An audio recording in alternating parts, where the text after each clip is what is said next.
Welcome back, Shalloners, and welcome, Beliebers. Today I want to talk about Justin Bieber's diatribe that he posted on Instagram about basically his douchebag years, his drug abuse, and all of that. And not just talk about what Justin has to say and break down why I think he's like kind of full of shit and why I think this portends absolute doom for his marriage to Hailey Baldwin. But I want to talk about whether or not fuckboys can change and when to believe them if they say they had. All right, we're going to break it down. But first, I want to remind you guys, if you want to talk privately with me, one-on-one, find me on the Instant Go app. My username is ShallonXO and click chat to get connected. But exciting announcement, I'm working on my website right now.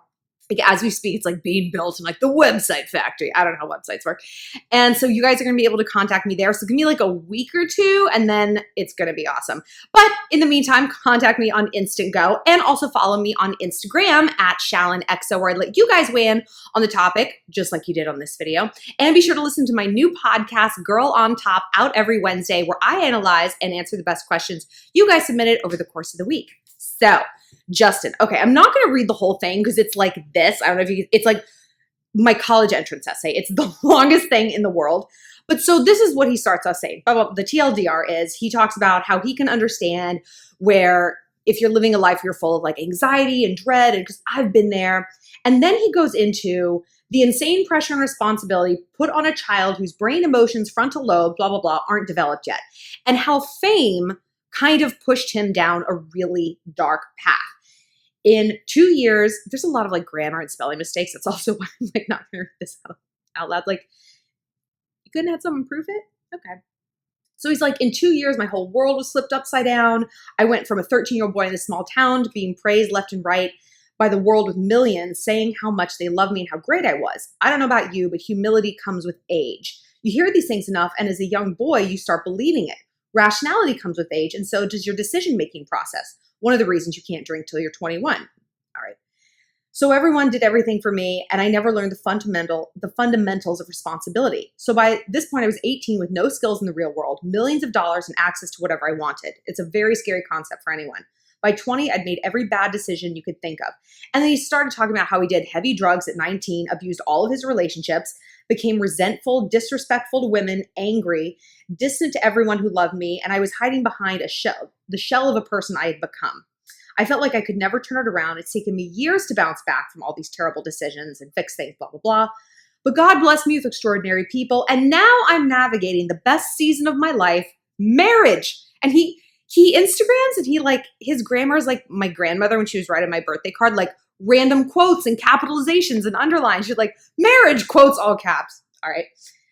And then space, exclamation point, exclamation point. I'm like, have you used a computer before? You're right. You don't have a lot of real world skills.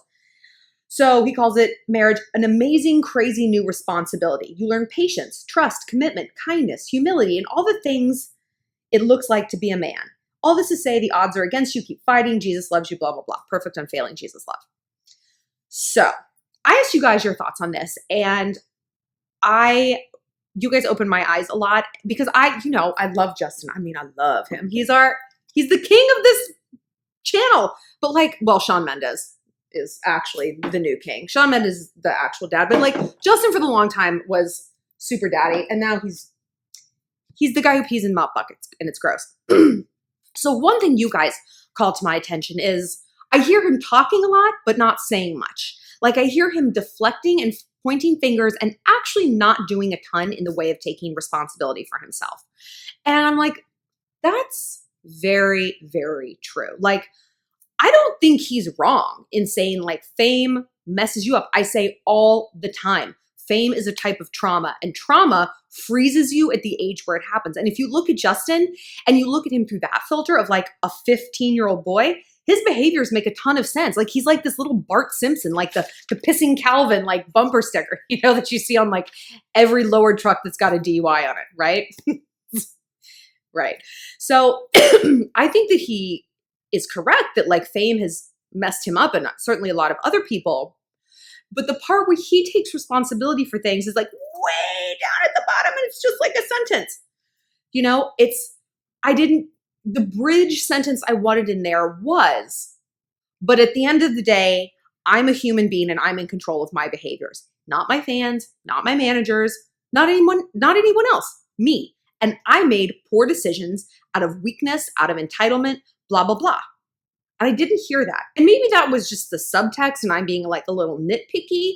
I don't know. Tell me what you guys think. If this like resonates to you and you're like, wow, like this is more like self-awareness than I would expect from Justin Bieber. Or if you're like, this is just a dude like blaming everyone else but himself. So here's how I think this relates to his relationship with Hailey. One thing that really like stood out to me in his soliloquy was how he has no real world skills and he's like can't function as an adult on his own. And I don't know that he has ever learned to do that. You know, he went straight from like fame in the douchebag years to getting with Hailey. Like, I don't know that he like lived by himself for any length of time, just was single, had a single healthy relationship before Hailey. I really think it's a red flag when a guy's like, douche, douche, douche, douche, married. Like, did they change? Or did they just find someone who's either going to accept their fuckery or they just kind of like swapped one crutch for another? You know what I mean? It seems to me like Justin swapped drugs for Hailey Baldwin. He traded this vice and this like sort of emotional life raft of like drugs and bad behavior and all of that for a girl, another type of drug. And we talk about this all the time here on this channel. Like everyone has a vice. And a lot of times our vice, it's food, drugs, gambling, shopping, and dating. We can be love addicts in that way. Not that it's like, oh, I'm a sex addict, I'm a love addict, but like you need this thing, whatever it is, whether you can drink it or snort it or fuck it, to like get you through to the next day, and that you are putting all of your hopes and dreams on because you can't sustain yourself. Cold-blooded animal.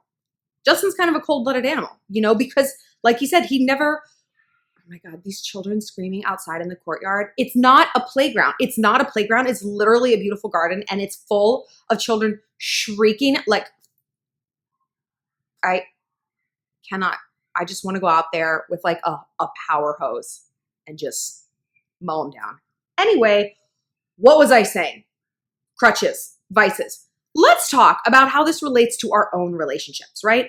Because I've done a lot of videos actually on whether or not a fuckboy can change, and I will tag them here in this video. They're going to pop up boop, in the top there as a suggested video, so you can go and watch those. But like, we always need to like kind of keep updating this as any virus. A fuckboy adapts. And so we must constantly adapt our analysis of them to understand, like, are we keeping up?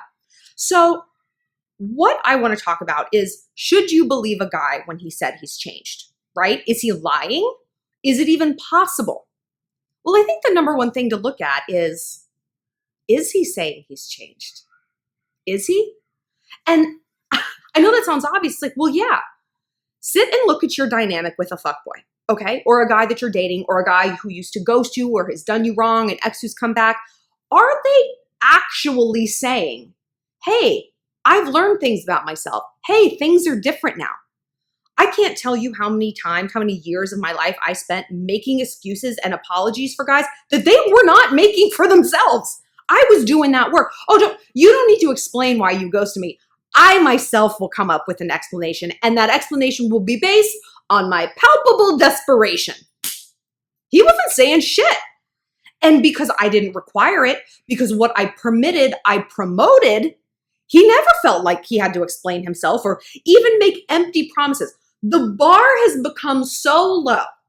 Guys don't even have the decency to lie anymore. They don't need to. We have become so desperate to hang on to a guy because society says if we don't have one, we don't exist, that we will do that work for them. Unbelievable. Unbelievable. Baloney. I'm sick of it. I'm taking out my wrath on those children in this video. It's happening. So sit and ask yourself, like, is he even offering you like the idea that things are going to be different? Well, let's say that he has. Let's say that he has. Has he said it or has he explained it? And they're two very different things. Baby, it's going to be different this time. And when we want to believe something, we don't really need a lot more. to go on. You know, we are already so receptive to that message. We're just like, oh, we'll just gobble it on up like a little pelican. Oh, oh, oh. But when we get some objectivity from a fuckboy or an ex, or just a guy that we're meeting for the first time in dating, and we get that objectivity through self-worth, when we want a guy, but we don't need him, you know, then you can look at him. It's like, huh, you said things are going to be different, but you didn't say why they're going to be different. Because think about it. Whenever someone wrongs us and they apologize, it's like, I don't want an apology. Fuck your apology. I want to know that things are going to be different. I want to change. So if someone comes to me and they're like, well, I'm sorry. I'm like, take that and leave. Take it and leave. What I would rather have than an I'm sorry is a moment of clarity and self-awareness. Is for someone to be like, you know what? I sat with myself and I realized it was really wrong of me to slide into your boyfriend's DM, Shallon. And I was doing it because X, Y, and Z.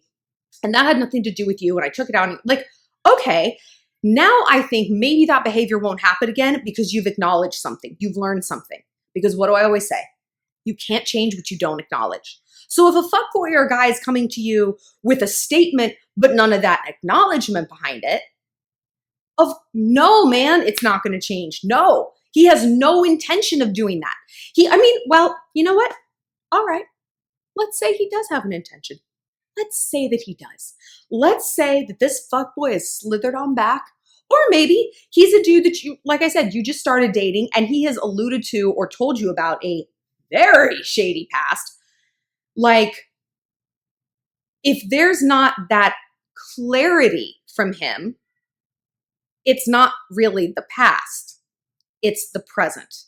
And he has learned to dress it up with a better bow so that you'll buy it. That's what's going on.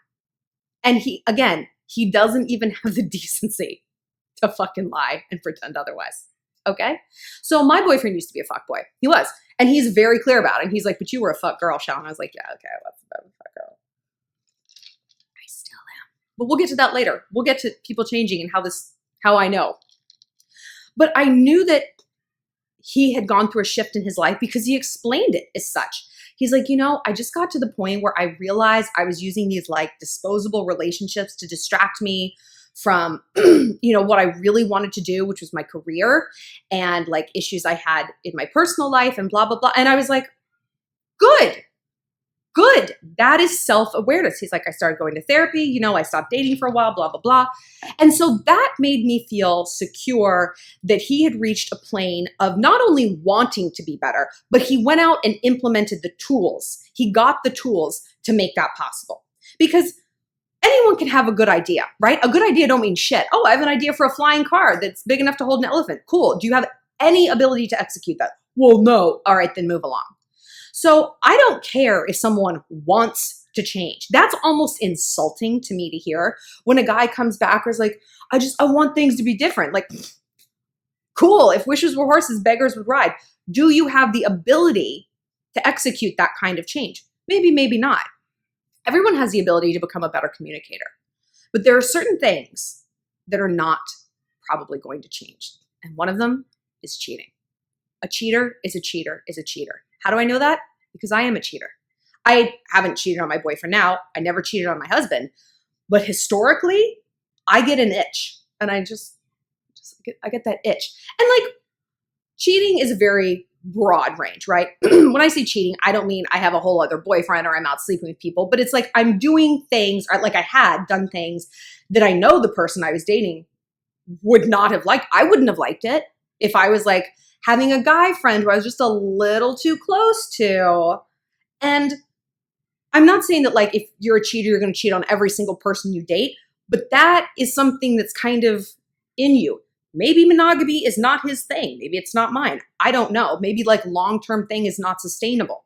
But that is one thing that is very, very difficult to undo. And I think honestly, like most people are not super monogamous for the long run. I think so much of monogamy is like conditioned by society. Like we are monogamous because we feel like, well, we have to be. Our religion dictates it. Our family dictates it. Our social circle that we're in dictates it. But if those constraints were not on us, I think people would be far, far more liberal with their partners and open relationships and all of that kind of stuff. There's a whole other video I can do. But so we're going to go back. Communication, that can be changed. But again, it cannot be changed without self-awareness. I remember when I first started dating my husband, he told me about like his last serious girlfriend. And they like lived together, but he wasn't like super into it. She kind of like, he'd moved to a different city and she sort of like followed him. He's like, okay, and moved in. And then he found out she was like, I don't know, like texting some guy or like something. She was doing something that he found shady. And he stopped speaking to her. She lived in his house.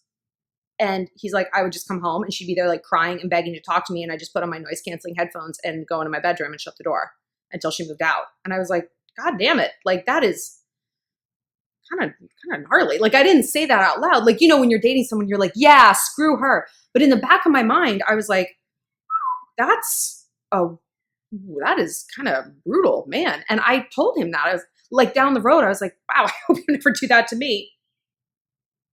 Guess almost exactly how things deteriorated. Exactly that. Communication patterns, they don't really change. You know, when push comes to shove, people default to what they know and what they're comfortable with and their patterns, you know? And like my boyfriend now, he has his own set of patterns. I have my own set of patterns. And so it's as much as we want to believe everyone can change, think of how hard it is to change what kind of music you like. Do you hate country music? I don't. I love it. I can't relate to you. Say you hate it. And someone's like, if you want to date me, you can only listen to country music. Ever. You can only go to country shows. It can only be on your Spotify. That's it. You'd be like, I can't do that. And that's not even a character trait. That's just a preference, you know? That's like, who cares? That has no bearing on the rest of your life and how you interact with the world. And that is impossible. So that's why it's like change is not even about like intention. It's about ability. But let's say that this fuckboy is like, you know, he's doing what Justin did. He's like, oh, I'm having this awareness moment, this come to Jesus moment. What jumped out at me with Justin is the victim narrative. There was a big victim narrative there, right? So if your boyfriend is talking about his past from a victim standpoint, if you get the butt shift, so the butt shift, not like the booty, like the butt, what the word butt means is forget everything I just said. Forget everything I just said. Now I'm about to tell you the actual truth, right? Right? So if he's like, you know, I learned a lot and I used to have this really bad temper and blah, blah, blah. And I had kind of these destructive relationships. But, you know, girls just, they would act up. That but is what you need to pay attention. What comes after that? Is it a self-justification or is it actually self-awareness and responsibility? If after that but comes, but I realized that at the end of the day, I was in control of my own actions and I can't blame it on anyone else. That's a good butt shift, right? A bad butt shift is the opposite. But I got famous at a really young age. But my family didn't love me. But my mom was an alcoholic. But blah, blah, blah, blah. I don't give a shit about your butt. I only care about my butt. It's the biggest and the best. So analyze what's going on underneath there, right?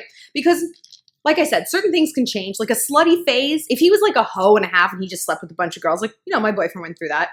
Most guys do. Most girls do. Good for us. Get out there, everyone. Be a slut. Do whatever you want. But then usually there comes that moment of self-awareness. You're like, this isn't really fulfilling me anymore. But like I said, other things like the way you communicate, your basic respect level towards women probably isn't going to change. And Justin, I think, is in a tough spot with that because I don't think he respects his mother. Like, I think he loves her, but like she basically sold her parental rights to Scooter Braun. She was so young and whatever. But like he's got some issues with women there. And I think he sees Hailey as this like savior of his, like literally like a Virgin Mary. Like I'm sure she, you know, is not as experienced with boys as he is with girls, you know, she's a good girl.